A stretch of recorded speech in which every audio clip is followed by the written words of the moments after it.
Good morning. This is KELOLAND on the go with all you need to know in news and weather as you start your weekend. We also have your boredom busters coming up, but first, our top story. The United States and Israel have launched a major attack on Iran. Some of the first airstrikes this morning appeared to hit areas around the offices of Supreme Leader Ayatollah Ali Khamenei, and Iranian media reports strikes nationwide as smoke could be seen rising from the capital. President Trump overnight called on the Iranian public to seize control of your destiny and rise up against the Islamic leadership that's ruled the nation since 1979. The strikes came after tensions soared in recent weeks as American warships moved into the region, and Trump said he wanted a deal to constrain Iran's nuclear program. Stay with KELOLAND.com for updates on this developing story. In other news this morning, the man behind the wheel of a deadly Sioux Falls hit and run has been found guilty.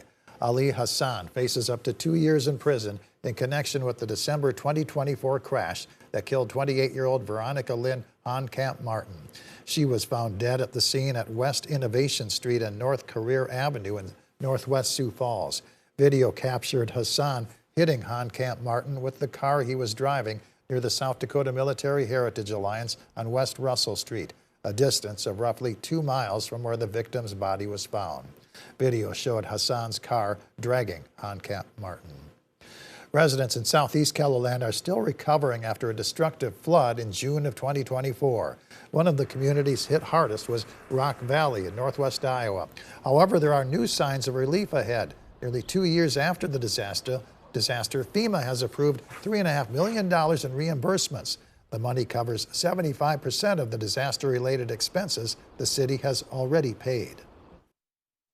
That's huge because we've already borrowed $18 million from the 2 local banks here in town, and we're paying interest on it daily. So we need the money to come in so we can start paying on some of the debt.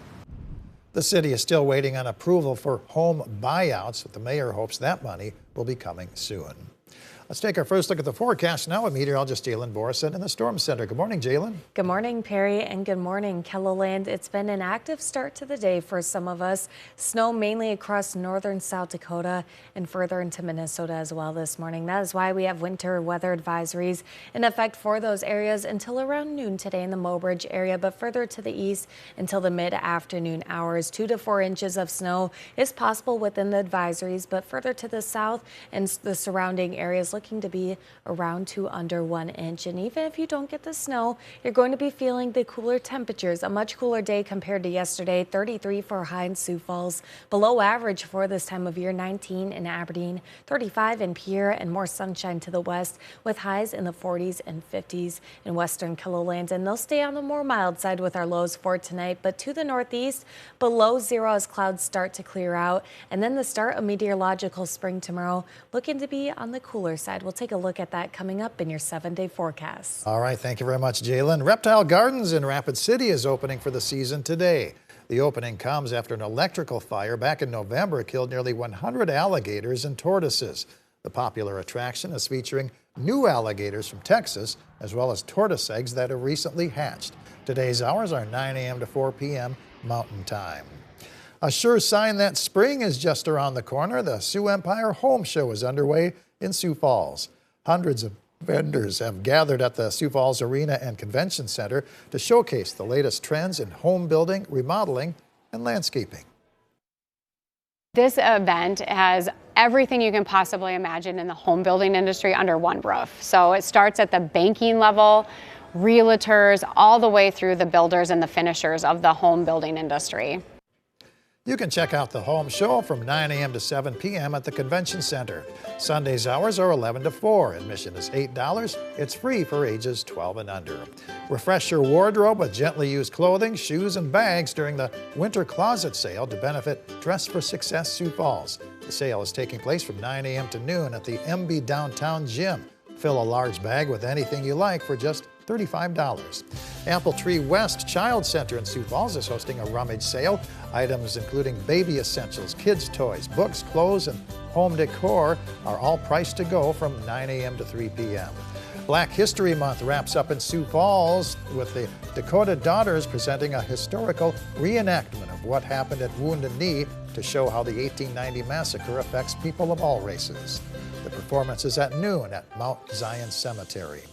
This is the final day you can take part in the voting for a couple of local food competitions. The South Side Slamwich features sandwiches created at 16 restaurants on the south side of Sioux Falls, while the Sioux Empire Pizza Battle is being waged at 11 Sioux Falls restaurants. A portion of the proceeds will be donated to local charities. Jalen? It is going to be a chilly weekend here in KELOLAND. Temperatures near to below average for this time of year in eastern South Dakota. Areas like Sioux Falls, Sunday 30 degrees, mostly cloudy skies. A chance for precipitation does return on Monday though, but will warm up from there for the week. 55 on Wednesday with partly cloudy skies and another chance for some rain showers on Thursday, but very mild with temperatures nearly 30 degrees above average for this time of year. And in Aberdeen, chances for snow continuing for the day, but then will become more quiet by tonight, but it's going to be a colder one, 3 below zero for a low temperature heading into Sunday morning. Make sure to bundle up, but from there will start to become more mild for the week. 39 on Tuesday with partly cloudy skies and more sunshine on Wednesday with a high of 54 degrees. And for the Pierre area, 52 on Monday with a chance for some rain showers returning, but Wednesday looking to be a gorgeous spring day, 64 degrees, plenty of sunshine before another opportunity for some light rain showers arriving on Thursday. And in Rapid City, breezier today but dry as well, 49 degrees. We'll stay in the 40s for Sunday, but from there we'll climb into the 50s on Monday, 59 with a slight chance for some rain showers before a gorgeous Wednesday. Very pleasant as winds won't be too breezy, 67 degrees. And from there we'll be in the 50s for the rest of the week, 52 on Friday with partly cloudy skies.